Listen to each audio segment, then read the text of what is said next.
Mes parents ont humilié mon fils sous les rires de toute la famille, ce n'est qu'un enfant, il s'en remettra.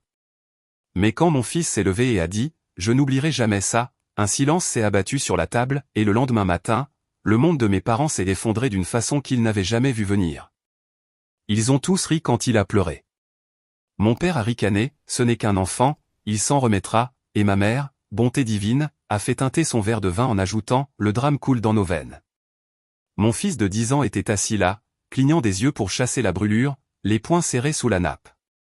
Personne ne s'est tourné vers lui, ni ses grands-parents, ni ses oncles, pas même ma sœur en or qui avait tout déclenché avec une blague cruelle sur son bégaiement. Je le fixais, essayant de retenir sa douleur en moi comme un barrage retient une inondation, mais il m'a devancé. Il s'est levé. Je n'oublierai jamais ça. A-t-il dit, la voix tremblante mais assez forte pour fendre chaque sourire dans cette pièce. Silence. Mon nom est Jordan Pierce, et d'où que vous regardiez ceci, restez avec moi. Parce que parfois, la plus petite voix peut provoquer le plus grand effondrement. Avez-vous déjà vu votre enfant se faire humilier pendant que toute votre lignée rit comme si c'était une sitcom? Parce que c'est ce que j'ai vu hier soir. Et je n'ai pas dit un mot. Pas encore. Nous étions tous à la longue table en chaîne du domaine de mes parents, un grand dîner pour célébrer la famille. Mon père venait de conclure une affaire, ma sœur Eleanor avait eu une promotion, et mon fils, Eli, on s'est moqué de lui pour avoir mal prononcé, félicitations. Ils ont ri. Ils ont hurlé de rire. Mon beau-frère a même filmé la scène avec son téléphone en murmurant, du pur génie comique. Eli m'a regardé avec ses yeux suppliants, des yeux qui n'avaient connu que ma gentillesse, des yeux qui demandaient. Papa, pourquoi tu ne les arrêtes pas? Je n'ai pas bougé. Je n'ai pas parlé. Parce que la vengeance, la vraie, la profonde, l'inoubliable vengeance, exige de la patience. Elle exige le silence avant la tempête. Ce soir-là, après le dîner, j'ai bordé Eli dans son lit dans notre chambre d'amis. Sa voix était faible. Je ne viendrai plus aux réunions de famille, a-t-il murmuré. Je sais, mon grand, ai-je dit en l'embrassant sur le front. Tu n'auras plus à le faire.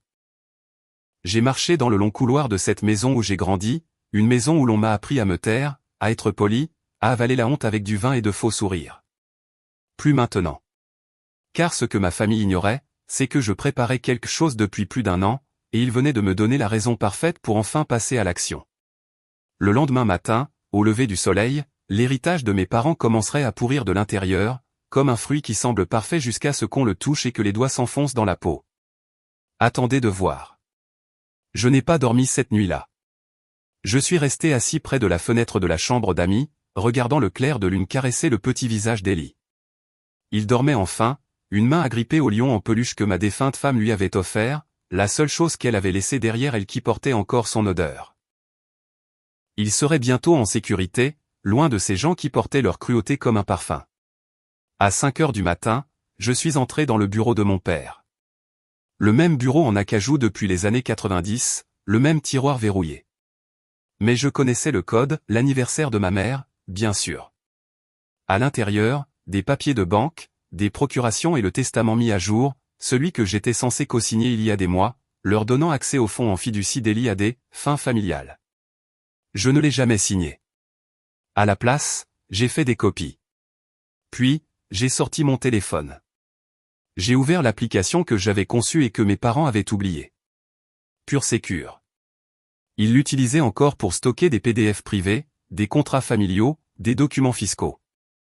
J'avais toujours les droits d'administrateur. Et maintenant, j'avais tout ce dont j'avais besoin. Car quand ils ont humilié mon fils, ils n'ont pas seulement franchi une ligne.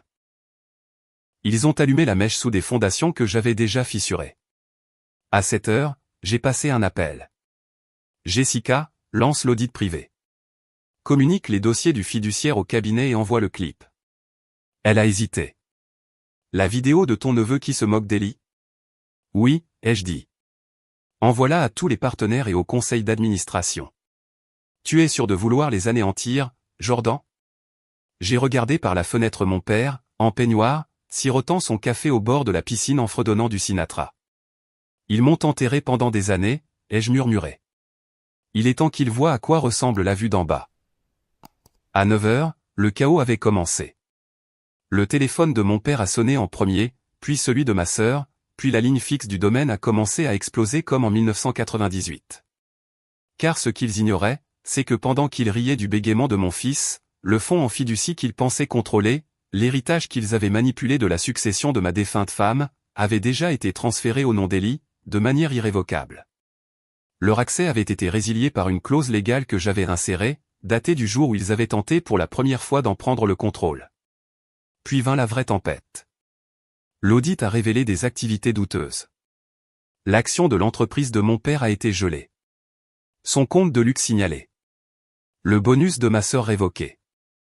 Il s'avère que lorsque votre entreprise reçoit une vidéo de vous en train de vous moquer d'un enfant ayant un trouble de la parole, les clients commencent à disparaître.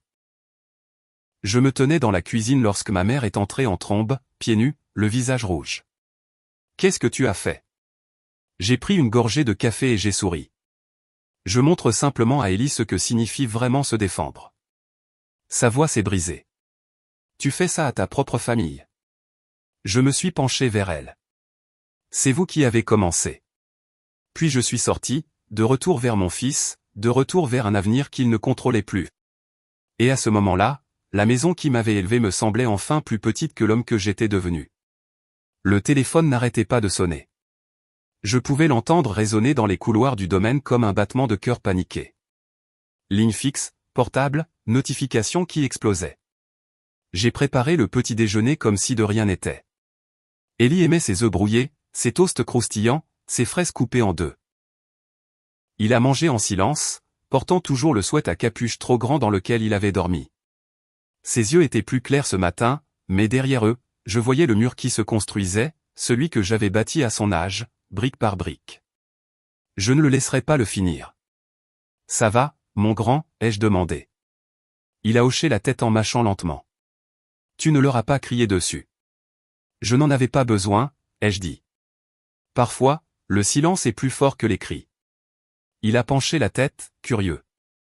Est-ce qu'ils ont eu des ennuis? J'ai souri.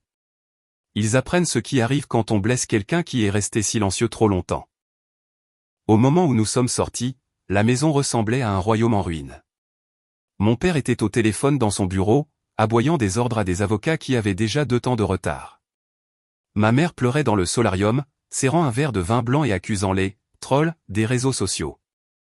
Eleanor, elle, était recroquevillée sur une chaise longue, faisant défiler son téléphone, supprimant des publications, essayant de nettoyer son empreinte numérique. Mais la vidéo était déjà virale. C'est le propre de la cruauté, elle résonne plus longtemps que la bonté, surtout quand elle est filmée. À midi, j'ai emmené Ellie faire un tour en voiture. Pas seulement pour s'échapper, mais pour commencer quelque chose. Le centre à but non lucratif se dressait fièrement au centre-ville, niché entre des tours de verre et des ruelles rouillées. Centre Starlight pour les enfants ayant des troubles de la communication. Je l'avais financé discrètement après le décès de ma femme, sans jamais en parler à ma famille. Ce n'était pas pour eux. C'était pour Ellie. Et maintenant, c'était à lui.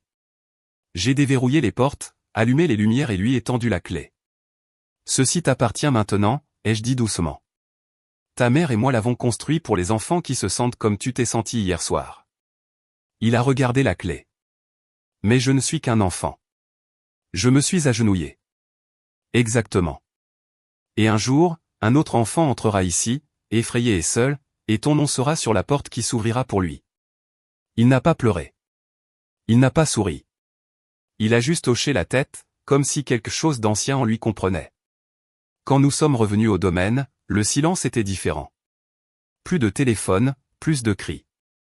Juste 3 personnes assises dans une pièce remplie de conséquences qu'elles n'avaient jamais pensé voir arriver. Mon père n'a pas levé les yeux. Ma mère a à peine croisé mon regard. Eleanor a commencé à dire quelque chose, puis s'est arrêtée. Sa voix, qui avait toujours été la plus tranchante, tremblait maintenant comme un mur de papier sous la pluie. Je n'ai rien dit. Je leur ai juste tendu une enveloppe. À l'intérieur, une déclaration imprimée annonçant ma séparation complète de la fiducie familiale, renonçant à toute prétention sur le domaine et coupant les liens. En pièces jointes, une photo, moi, Ellie et sa mère, souriant, avant tout ça. Avec une note griffonnée à l'encre en dessous, il n'oubliera pas. Et moi non plus. Puis je suis parti. Parce que parfois, la vengeance n'est pas la destruction. C'est simplement laisser les gens pourrir dans la maison qu'ils ont eux-mêmes incendiée, avec toutes les fenêtres fermées. Je ne pensais pas qu'il me suivrait, mais la culpabilité est une bête étrange. Elle ne meurt pas en silence. Elle se débat, griffe, crie pour obtenir l'absolution de ceux-là même qu'elle a blessés.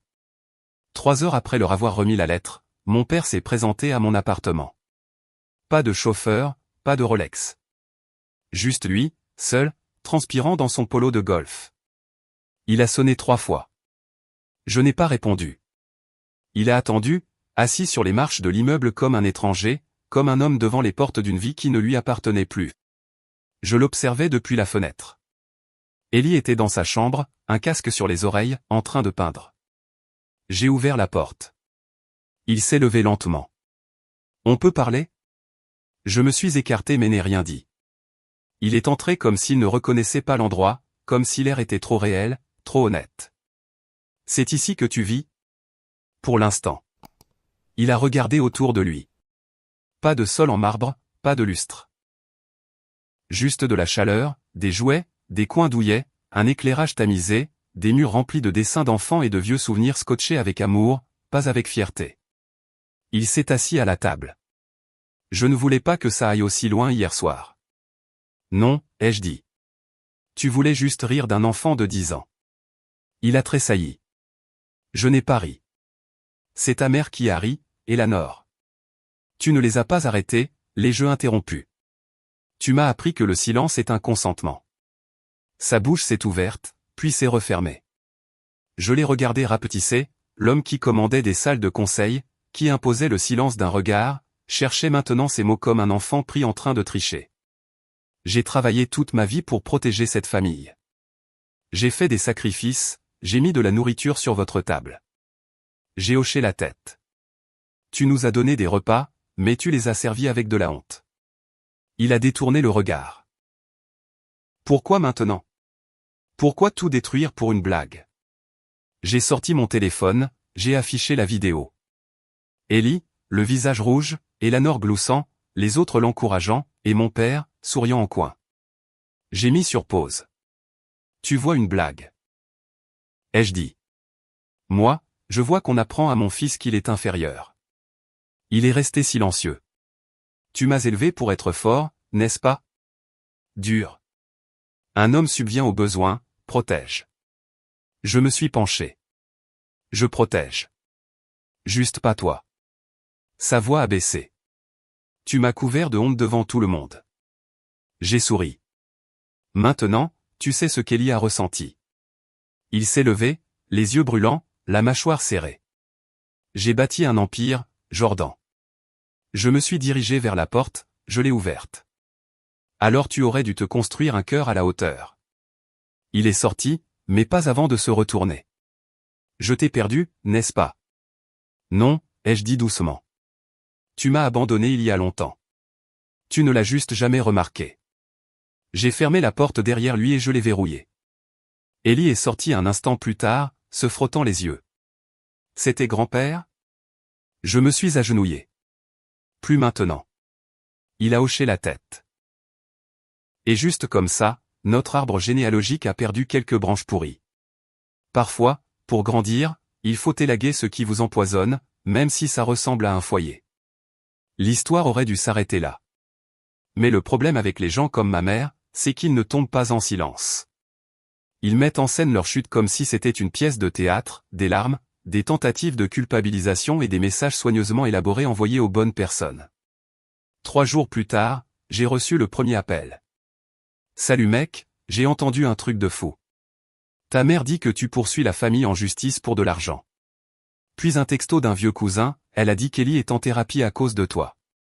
Mensonge après mensonge, fabriqué comme de la soie, mais tissé avec du venin. Je n'ai pas répondu. Je n'en avais pas besoin. À la place, j'ai fait fuiter autre chose. Un seul email de ma mère, datant de 6 mois.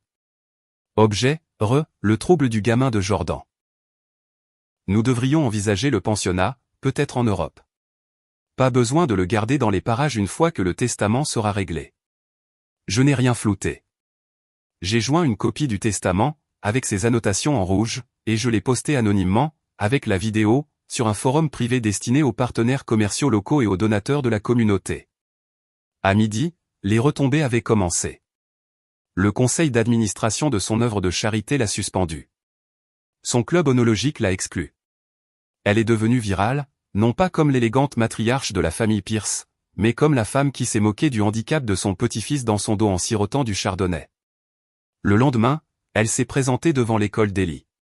Elle portait des lunettes de soleil, un foulard, comme si la honte avait un code vestimentaire. Je suis sorti de la voiture avant qu'Ellie ne la voie. « Tu n'es pas la bienvenue ici », ai-je dit. Sa voix tremblait. Je ne savais pas que l'email allait. « S'il te plaît, je suis toujours ta mère. »« Tu l'étais », ai-je dit. Avant de décider de sacrifier ton petit-fils pour le contrôle. Elle a tendu la main. « Qu'est-ce que tu veux de moi ?» Je l'ai regardé droit dans les yeux, impassible. « Rien. C'est ce que tu lui as donné ce soir-là. C'est ce que je te rends. » Puis j'ai tourné les talons, j'ai fait entrer Ellie et je ne me suis jamais retourné. Ce soir-là, j'ai reçu un message d'Elanor. « Je sais que tu me détestes, mais maman perd la tête. Elle n'a pas mangé depuis des jours, elle a peur de sortir. » J'ai fixé l'écran. Puis j'ai tapé, peut-être qu'elle comprendra ce que ça fait de se cacher. Bloqué. Ce week-end-là, Ellie et moi avons peint le mur du salon en bleu ciel. Tu veux des étoiles aussi ? Je l'ai laissé faire. Il en a peint une grande et jaune au milieu et a écrit « Moi » à l'intérieur. Je lui ai demandé pourquoi.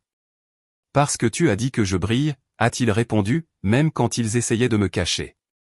Et je jure que j'ai dû me détourner pour respirer, car à ce moment-là, j'ai réalisé que cette vengeance n'était pas seulement une punition. C'était une protection. C'était la preuve que même quand le monde essaie de vous faire taire, vous pouvez toujours apprendre à votre enfant à rugir. Lundi, la lettre est arrivée. Enveloppe épaisse, blason doré. Ce même vieux papier à lettres de la famille Pierce, utilisé pour les mariages, les collectes de fonds et maintenant, apparemment, les excuses. À l'intérieur, une carte, les affaires de famille se règlent de préférence avec grâce. Nous espérons que vous reconsidérez votre position avant que cela ne devienne irréversible. Pas de signature. Juste un chèque. 500 000 $. Un pot de vin. Un drapeau blanc fait d'argent sale. J'ai ri. Parce que ça, c'était leur langage. Le silence s'achetait, la culpabilité se négociait, et l'amour, eh bien, il venait avec des conditions et des zéros. J'ai pris une photo du chèque, puis je l'ai brûlé dans l'évier. Ellie se tenait à côté de moi, regardant les flammes lécher leur offre. « Tu ne le prends pas ?» a-t-il demandé. « Non » ai-je dit. « Parce qu'il pense encore qu'on peut nous acheter. » Ses yeux ont brillé d'une lueur vive, fière. Plus tard dans la journée, nous sommes allés au centre Starlight. C'était calme, le personnel était en formation, préparant la préouverture. J'ai tendu à Ellie une petite boîte. À l'intérieur, une plaque nominative en argent, la salle Ellie. Un espace pour les enfants comme lui. Pour l'art, pour l'expression, pour le pouvoir. Il l'a tenue sur ses genoux comme si elle était en or. C'est vraiment à moi. Ça l'a toujours été, ai-je dit. C'est juste qu'il ne pouvait pas le voir. Ce soir-là, le journal local a publié un article, un fondateur fait don d'un centre à son fils après qu'un conflit familial est devenu public. Le sous-titre, il mérite un monde qui l'écoute. L'article a fait le tour. Des parents ont envoyé des messages, d'autres enfants ont pris contact, des enseignants ont offert leur soutien. Une vague de quelque chose de nouveau a commencé, le respect. Pendant ce temps, au domaine, le nom Pierce était devenu un poison.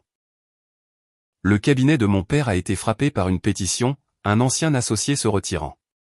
Le visage de ma mère, autrefois affiché dans les magazines sur papier glacé et les invitations à des événements, avait disparu, remplacé par des mèmes et des menaces indignées.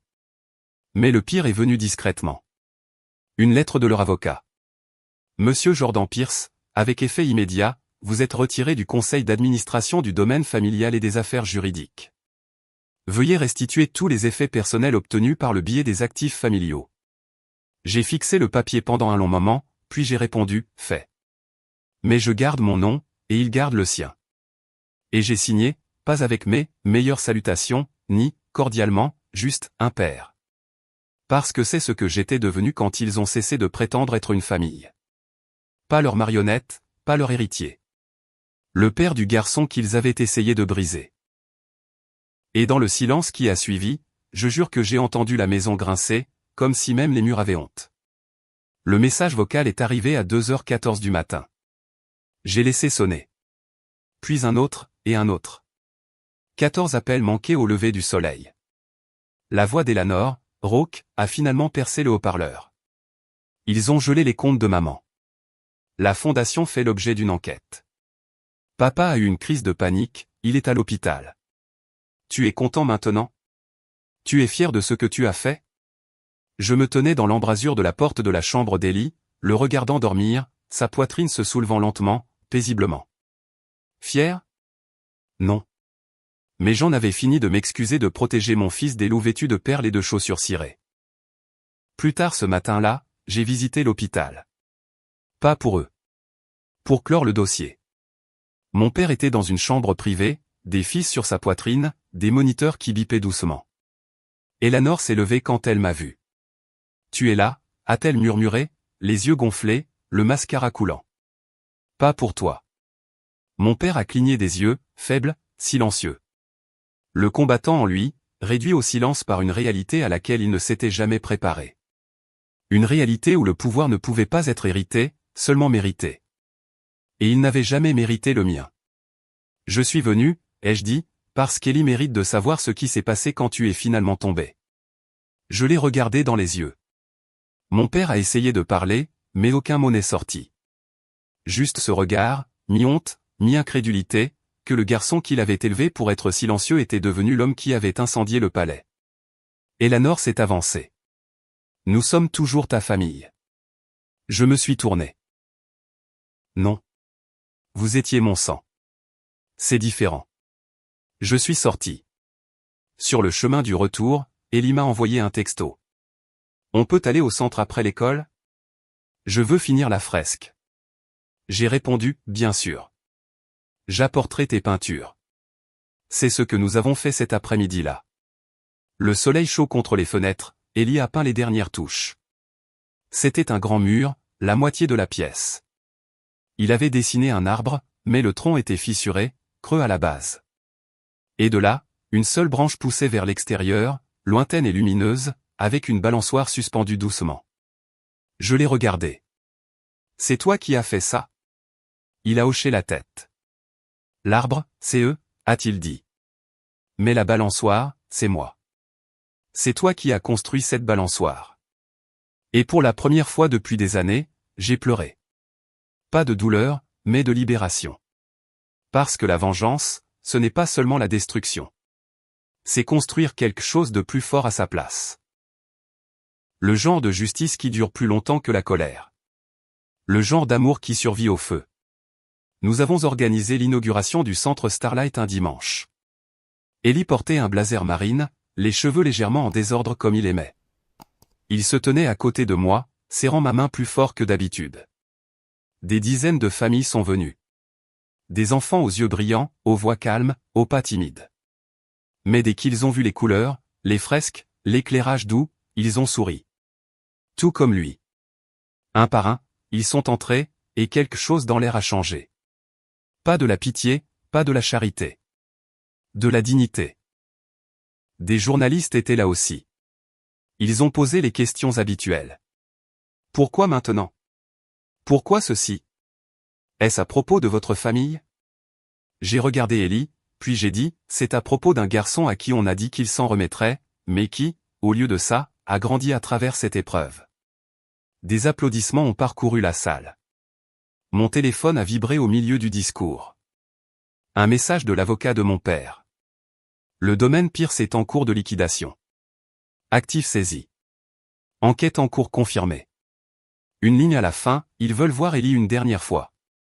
J'ai reposé le téléphone. Ils avaient eu toute une vie pour le voir, et ils avaient choisi la moquerie. L'argent. Qu'ils choisissent le silence maintenant. Après l'événement, Ellie a couru dans les couloirs, montrant aux autres enfants la salle Ellie. Ils distribuaient des feutres, des autocollants, même des câlins. Une petite fille a murmuré, moi aussi, je parle bizarrement. Il a souri. C'est cool. Tu devrais m'apprendre. Dehors, le ciel est devenu ambré. Je me tenais sous la fresque qu'il avait peinte. Cet arbre brisé, cette unique balançoire. Il est venu à côté de moi, les yeux fixés dessus. Tu penses qu'on leur manque? A-t-il demandé. Peut-être, ai-je dit. Mais le fait que nous leur manquions ne signifie pas qu'ils ont changé. Il a hoché la tête lentement, pensivement. Le genre de sagesse dont aucun enfant ne devrait avoir besoin, mais qu'il portait avec grâce. Puis il a sorti quelque chose de son sac à dos et me l'a tendu. Un dessin plié. C'était nous, assis ensemble sur la balançoire. Dans le coin, il avait écrit « On n'est pas tombé, on s'est envolé ». Je me suis agenouillé, je l'ai serré fort contre moi et j'ai murmuré « Tu m'as sauvé aussi, tu sais ». Il a souri contre ma poitrine. Je sais. Ce soir-là, de retour à la maison, nous nous sommes assis sur le balcon et avons regardé les étoiles. Et pour la première fois depuis longtemps, je ne me sentais pas en colère, ni amer, ni vengeur. Juste plein. Plein d'amour, de liberté, de ce genre de paix qu'aucun héritage ne pourrait jamais acheter. Parce qu'à la fin, ce n'était pas seulement une vengeance. C'était une renaissance. Merci d'avoir regardé jusqu'au bout. Si cette histoire vous a touché, n'oubliez pas de liker, de vous abonner et de partager. Et surtout, dites-nous ce que vous en pensez en commentaire, on adore vous lire.